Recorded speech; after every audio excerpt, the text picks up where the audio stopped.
అందరికీ నమస్కారం. గత కొద్ది రోజులుగా 108 అంబులెన్స్ల నిర్వహణలో జరిగినటువంటి కుంభకోణం గురించి మనం అనేక వాస్తవాలు తెలుసుకుంటూ ఉన్నాం. మరి 3 రోజుల క్రితం ఆదివారం నేను ఈ కుంభకోణానికి సంబంధించినటువంటి అనేక వాస్తవాల్ని తెలుగుదేశం పార్టీ పక్షాన వెలుగులోకి తీసుకురావటం జరిగింది.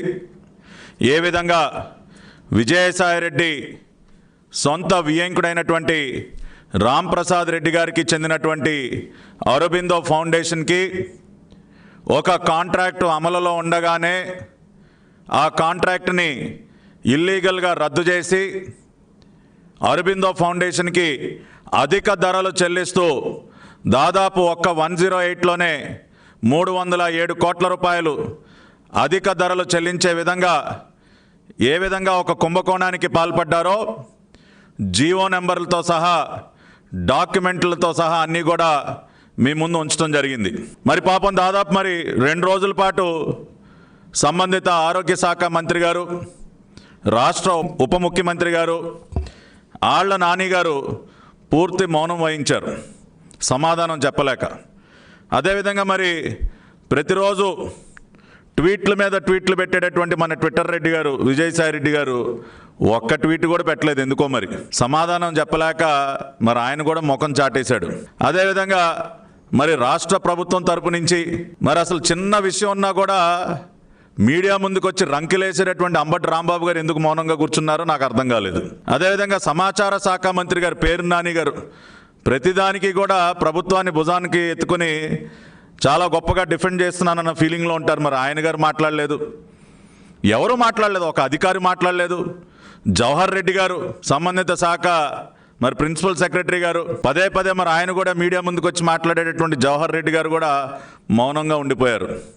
ప్రజలందరూ ఈ మౌనాన్ని గమనించి నిజమే కదా బయట పెట్టినటువంటి వాస్తవాలకి సమాధానం చెప్పుకోలేక నేను చెప్పినటువంటి ఈ జాబితాలో ఉన్నటువంటి పెద్ద మనుషులందరూ కూడా ముఖం చాటేశారని ప్రజలందరూ కూడా అర్థం చేసుకున్నారు, నిజాన్ని తెలుసుకున్నారు. సరే, నిన్న ఈ పెద్ద మనుషులు ఎవరో మీడియా ముందుకు వచ్చే సాహసం చేయలేక, మీడియా అడిగే ప్రశ్నలకి జవాబులు మన దగ్గర లేవని తెలిసి నిన్న రాత్రి ఒక నోట్ విడుదల చేశారండి, ఒక ప్రెస్ నోట్.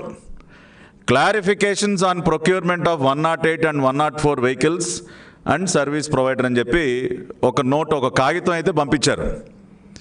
ఎందుకంటే కాగితాలు పంపించేస్తే మళ్ళీ తిరిగి సమాధానాలు ప్రశ్నలు అడగడానికి వీళ్ళు అందుబాటులో ఉండరు కదా, ఆ ఇబ్బంది ఉండదు కదా పాపం వాళ్ళకి. అదే మీడియా సమావేశం పెడితే ఇబ్బంది, కానీ కాగితాలు పంపించడం ఉందని పంపిస్తారు.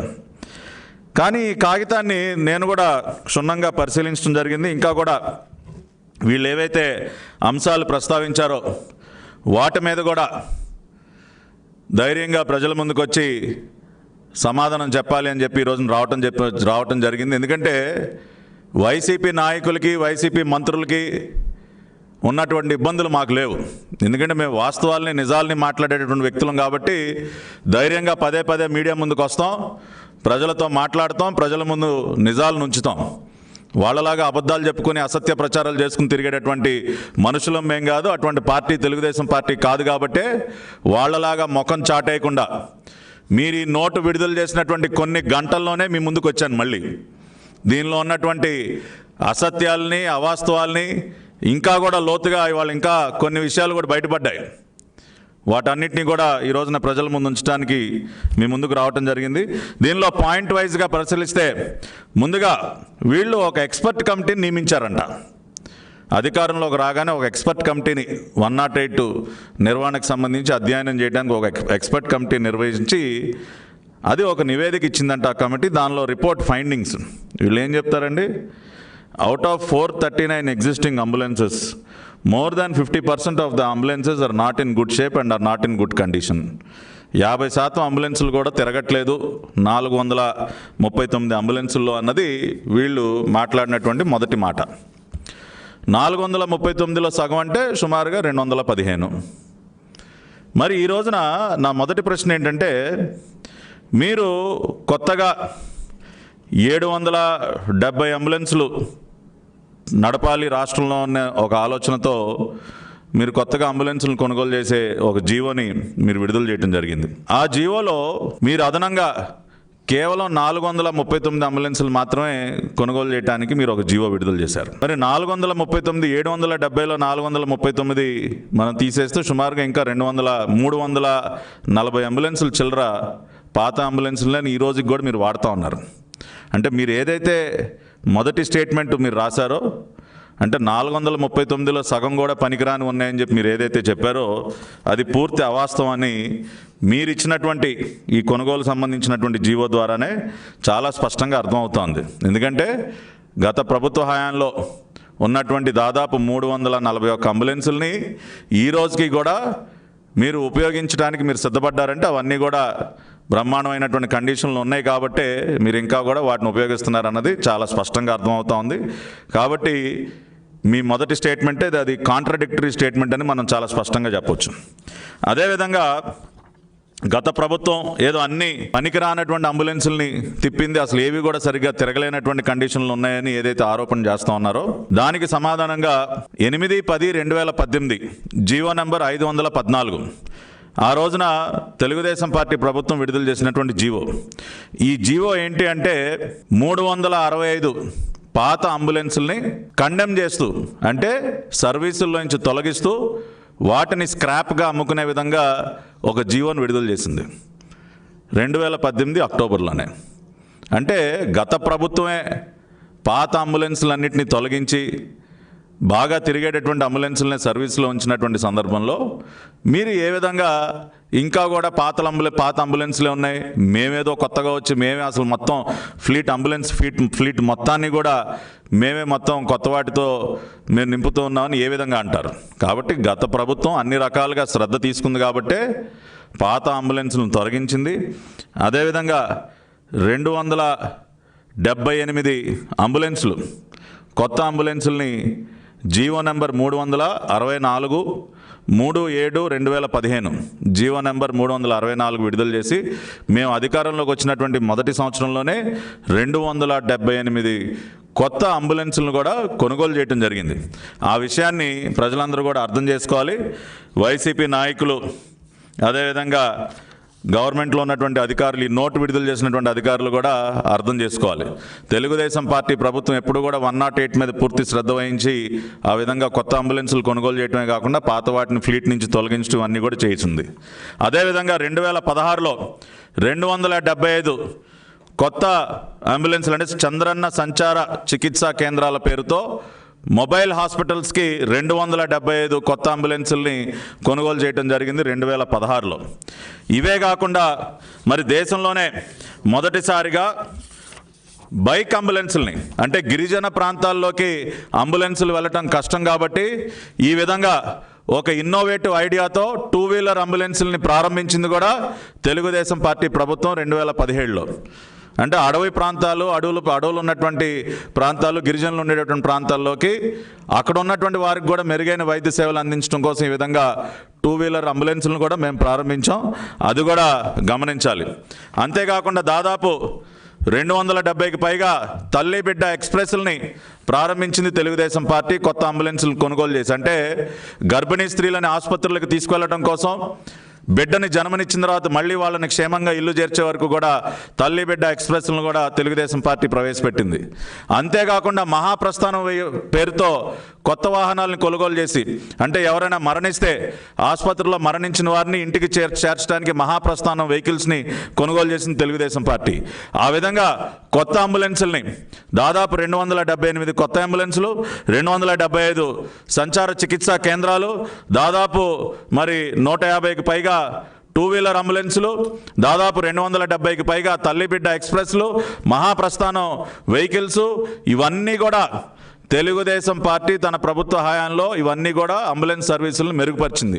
అంతేకాకుండా advanced life support system ALS అంబులెన్సులను ప్రవేశపెట్టింది చంద్రబాబు నాయుడు గారు. మొబైల్ వెంటిలేటర్ల వ్యవస్థతో ఫ్యాబ్రిలేటర్లు కూడా అమర్చి, అంటే ఎవరికైనా గుండెపోటు వస్తే షాక్ ట్రీట్మెంట్ ఇచ్చేటటువంటి వ్యవస్థను కూడా అంబులెన్సుల్లో ఏర్పాటు చేసి అడ్వాన్స్డ్ లైఫ్ సపోర్ట్ సిస్టమ్ ఉన్నటువంటి వ్యవస్థను అంబులెన్సుల్లోకి తీసుకొచ్చింది నారా చంద్రబాబు నాయుడు గారు. కాబట్టి ఇవన్నీ కూడా వాస్తవాలు ఈ విధంగా ఉంటే అసలు గత ప్రభుత్వం అసలు ఏమీ చర్యలు తీసుకోలేదు, మొత్తం అంబులెన్సుల వ్యవస్థ అంతా కూడా నిర్వీర్యం అయిపోయిందని ఏ విధంగా మాట్లాడతారో జగన్మోహన్ రెడ్డి గారు మరి సంబంధిత శాఖ మంత్రి గారు సమాధానం చెప్పాలి. అంతేకాకుండా ఇక మనం రెండో విషయానికి వెళ్ళినట్లయితే మేము ఏదైతే ప్రశ్న అడిగామో health and family welfare, ministry of health and family welfare నుంచి మీరు ఆరోగ్యశ్రీ ట్రస్ట్ కిందకి 108 అంబులెన్స్ సర్వీసుల్ని ఎందుకు మార్చారు అని మేము సూటిగా ప్రశ్న అడిగాం. దానికి సమాధానం చెప్పలేదు ఈ రాష్ట్ర ప్రభుత్వం. ఏదో కమిటీ రికమెండ్ చేసింది కాబట్టి మేము ఏదో ఆరోగ్యశ్రీ హెల్త్ కేర్ ట్రస్ట్కి మార్చేసామని చెప్తా ఉన్నారు. మీరు మార్చాల్సిన అవసరం ఎందుకు వచ్చింది? రాజశేఖర్ రెడ్డి అనే వ్యక్తిని తీసుకొచ్చి అక్కడ ఎందుకు కూర్చోబెట్టారు? నెల రోజుల కాలంలోనే ఎందుకు అతనికి ప్రమోషన్ ఇచ్చారన్న ప్రశ్నకి ఎక్కడా కూడా ఈ నోట్లో సమాధానం చెప్పలేదు. అంటే మీరు ఒక దొంగ పని చేయడానికి సిద్ధపడ్డారు కాబట్టే ministry of health and family welfare నుండి ట్రస్ట్ కిందకి మార్చారన్నది చాలా స్పష్టంగా అర్థమవుతోంది. మీరు ప్రశ్నకి సమాధానం చెప్పలేకపోవటం కూడా దానికి బలం చేకూరుస్తూ ఉంది. కాబట్టి అది కూడా ప్రజలందరూ కూడా అర్థం చేసుకోవాలి. ఇక మేము ఆ రోజున అడిగినటువంటి ఇంకొక ప్రశ్న, ఫైనాన్స్ మోడల్లో నుంచి మీరు అవుట్ రైట్ పర్చేజ్ మోడల్లోకి ఎందుకు మారారు అని మేము అడిగాం. అంబులెన్సులను ముందుగా మరి జీవో నెంబర్ 111 ద్వారా ఫైనాన్స్లో కొనుగోలు చేయాలని చెప్పి నిర్ణయం తీసుకున్నటువంటి మీరు నెల రోజుల కాలంలోనే అవుట్ రైట్ పర్చేజ్లోకి ఎందుకు మారారు? ఏ కమిషన్లకి కక్కుర్తుపడి మీరు ఈ జీవోని మార్చారని అడిగితే వీళ్ళు ఏం చెప్తారండి? The bidders express there non willingness in bidding due to financing model. అంటే మీ ప్రభుత్వానికి ఫైనాన్స్ చేయడానికి ఎవడో ముందుకు రాలేదని మీరు ఒప్పుకుంటా ఉన్నారా? కనీసం 70-80 కోట్ల అప్పు కూడా ఇచ్చే పరిస్థితుల్లో ఎవరు కూడా లేరు మా రాష్ట్ర ప్రభుత్వానికి అని మీరు ఒప్పుకుంటా ఉన్నారా? అంటే మీ ప్రభుత్వానికి ఉన్నటువంటి క్రెడిబిలిటీ ఇదేనా? కనీసం 70-80 కోట్ల అప్పు కూడా అందుకునే పరిస్థితిలో లేనటువంటి హీనమైనటువంటి పరిస్థితికి రాష్ట్ర ప్రభుత్వం దిగజారిపోయిందని ఒప్పుకుంటా ఉన్నారా మీరు? ఏంటి సార్ ఈ స్టేట్మెంట్కి అర్థం ఏంటి? అంటే ఒక 80 కోట్ల రూపాయలు అప్పు కూడా పుట్టట్లేదా? అంటే ఒక సంవత్సరంలోనే మొత్తం నాకేశారు కదా.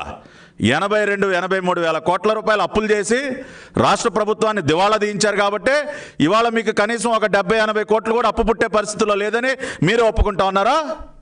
మీకు అప్పిచ్చేవాడు ఎవడు లేడని మీరు ఒప్పుకుంటా ఉన్నారా? ప్రజలందరూ కూడా అర్థం చేసుకోవాలి. వాళ్ళే చెప్తా ఉన్నారు ఫైనాన్సింగ్ మోడల్లో ఎవడు ముందుకు రాలేదంట, అందుకని అవుట్ రైట్ పర్చేజ్ మోడల్కి వెళ్ళిపోయారంట.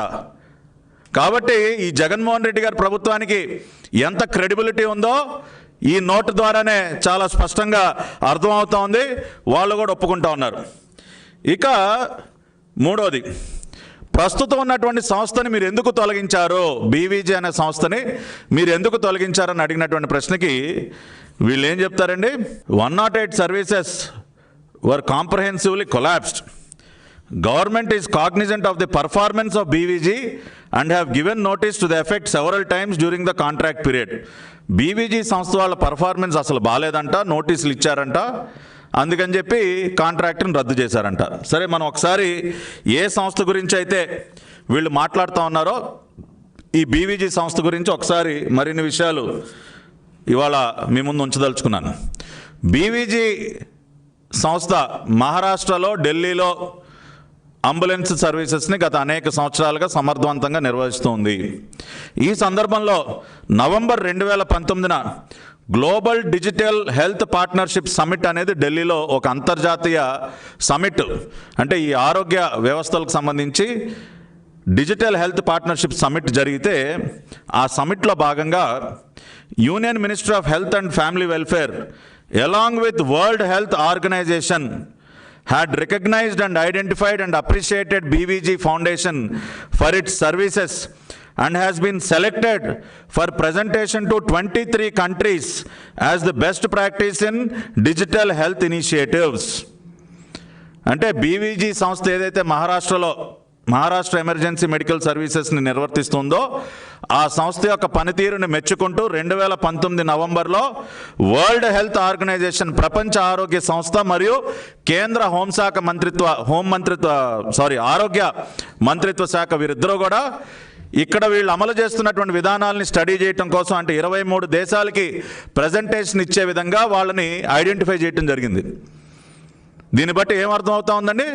అంటే ప్రపంచవ్యాప్తంగా 23 దేశాలకి ఇవాళ ఆదర్శంగా నిలిచినటువంటి ఒక company, world health organization recognition ఇచ్చినటువంటి ఒక కంపెనీ మీకు ఒక పనికిరాని కంపెనీగా మారిపోయింది. 23 దేశాలు, అనేక Argentina, Australia, Austria, Brazil, Canada, Estonia, Hong Kong. The learnings of MEMS will serve as great help to the participating countries such as Argentina, Australia అని 23 దేశాలు. అంటే వీళ్ళు ఏ విధంగా అయితే మహారాష్ట్రలో ఈ వ్యవస్థను నడుపుతా ఉన్నారో దాని యొక్క ఫైండింగ్స్, వాళ్ళు అవలంబిస్తున్నటువంటి విధానాలు 23 దేశాలకు ఉపయోగకరం అని చెప్పి ప్రపంచ ఆరోగ్య సంస్థ చెప్తే అటువంటి సంస్థకు మీరు నోటీసులు ఇస్తారా? అంటే మీ ప్రభుత్వానికి మంచి కంపెనీ ఏది మన రాష్ట్రంలో సేవలు అందించడం ఇష్టం లేదా జగన్మోహన్ రెడ్డి గారు?